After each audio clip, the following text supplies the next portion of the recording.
नमस्कार। मैं रविंद्र कुमार। आप देखना शुरू कर चुके हैं आपका अपना चैनल हिंदी दस्तक यूपी। एक बेहद बड़ी अपडेट लेकर मैं आपके बीच मौजूद हूँ दोस्तों। आप जानते होंगे रोहिणी घावरी, जो डॉक्टर रोहिणी घावरी इस समय है दोस्तों, वो लगातार भीम आर्मी के संस्थापक, आजाद समाज पार्टी के राष्ट्रीय अध्यक्ष, नगीना लोकसभा सीट से सांसद चंद्रशेखर आजाद के ऊपर बड़े बड़े आरोप रोहिणी घावरी ने लगाया, लेकिन वो आरोप अभी तक आरोप ही बनकर सिमट चुके हैं दोस्तों। अब मैं पूरी जानकारी आपको बताने के लिए मौजूद हूं। इस केस में एक और बड़ा खुलासा करने जा रहा हूं। डॉक्टर रोहिणी घावरी ने एक बड़ा बयान दिया है दोस्तों, बीजेपी सरकार को लेकर। बीजेपी सरकार को रोहिणी घावरी ने अब घेरना शुरू कर दिया है। अभी तक बीजेपी सरकार पर रोहिणी घावरी कभी भी कुछ नहीं कहती थी। उनको विश्वास था बीजेपी सरकार पर, भारतीय जनता पार्टी पर, लेकिन अब उनका विश्वास टूट गया शीशे के तरीके से। और शीशे के तरीके से विश्वास टूटने के बाद रोहिणी घावरी का बड़ा बयान आ रहा है दोस्तों।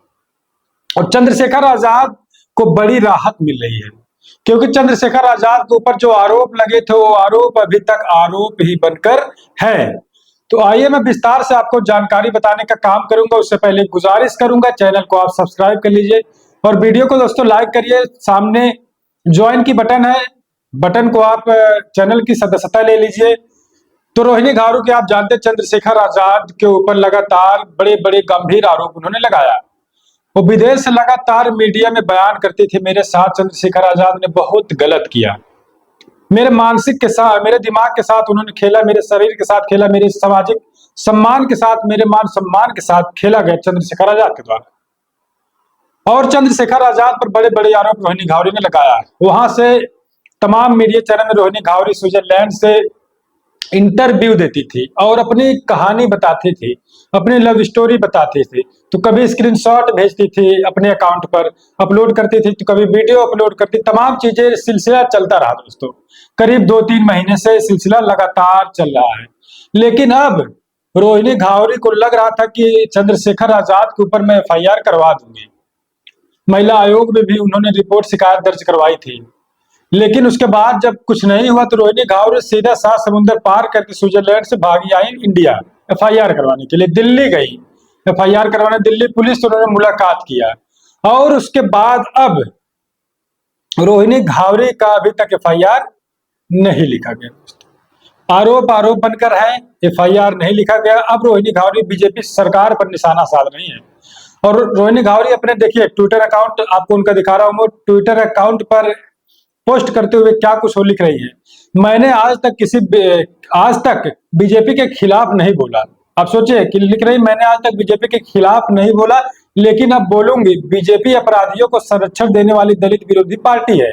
बीजेपी से जुड़े नेताओं पर आसानी से मुकदमे नहीं होते।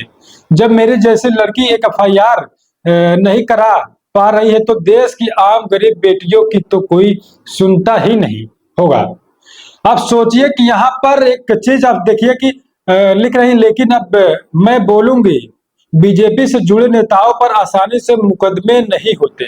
तो ऐसे में चंद्रशेखर आजाद पर बड़ा आरोप फिर लगा रही है कि बीजेपी से जुड़े हुए नेताओं पर आसानी से आरोप जो लगाया जाता है उस पर एफआईआर नहीं होता, मुकदमा नहीं होता।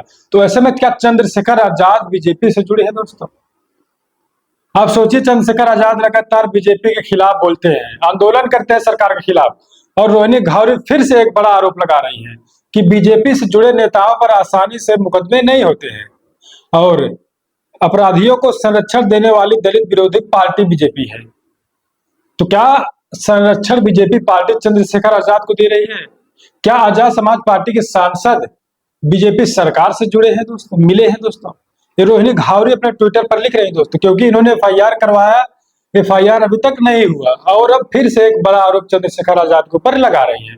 तो आप क्या कुछ सोचते हैं पूरी अपडेट में दोस्तों? 2-3 महीने हो गए लगातार आरोप पे आरोप चंद्रशेखर आजाद के ऊपर लगाए जा रहे हैं रोहिणी घावरी के द्वारा, लेकिन एक सांसद चंद्रशेखर आजाद बन गए हैं। वो एक संवैधानिक पद पर है, संसद भवन में है, पार्लियामेंट हाउस में है दोस्तों।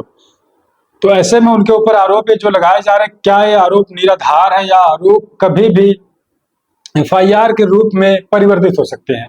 आप अपनी प्रतिक्रिया दीजिएगा, कैसे देखते हैं रोहिणी घारू की, कैसे देखते हैं चंद्रशेखर आजाद जी को।